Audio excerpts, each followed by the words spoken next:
بسم اللہ الرحمن الرحیم۔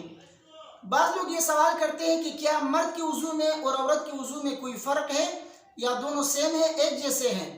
ان کو شبہ اس سے ہوا ہے کہ جیسے مرد اور عورت کی نماز میں فرق ہے، اسی طرح ہو سکتا ہے وضو میں بھی فرق ہو، کیونکہ عورت کے بال لمبے ہوتے ہیں اور مرد کے بال کم ہوتے ہیں، تو ہو سکتا ہے کہ سر کے مسح کرنے میں بھی فرق ہو۔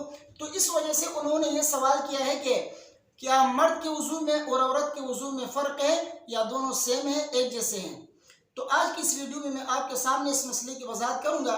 آپ سے گزارش ہے کہ ویڈیو کو آخر تک دیکھیے۔ دیکھیے، وضو کے اندر 4 فرائض ہیں: منہ کا دھونا، ہاتھوں کا دھونا کوہنیوں سمیت، اور نمبر 3 سر کا مسح کرنا، اور نمبر 4 پہ پیروں کا دھونا ٹخنوں سمیت۔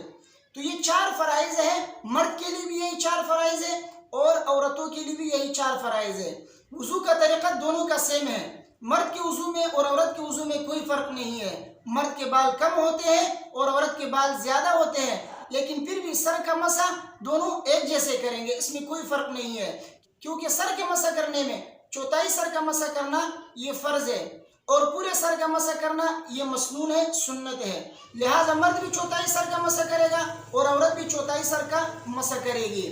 اور جو بال پیشانی پر لٹکے ہوئے ہوں یا گدی سے نیچے لٹکے ہوئے ہوں، ان کا مسح کرنا ضروری نہیں ہے، بس چوتھائی سر کا آپ مسح کریں، اس سے آپ کا سر کا مسح ہو جائے گا، خواہ مرد ہو یا عورت ہو۔ لہٰذا مرد اور عورت کے نہ وضو کے فرائض میں فرق ہے اور نہ وضو کے طریقے میں فرق ہے۔ مجھے امید ہے کہ میری باتیں آپ کے سمجھ میں آ گئی ہوں گی۔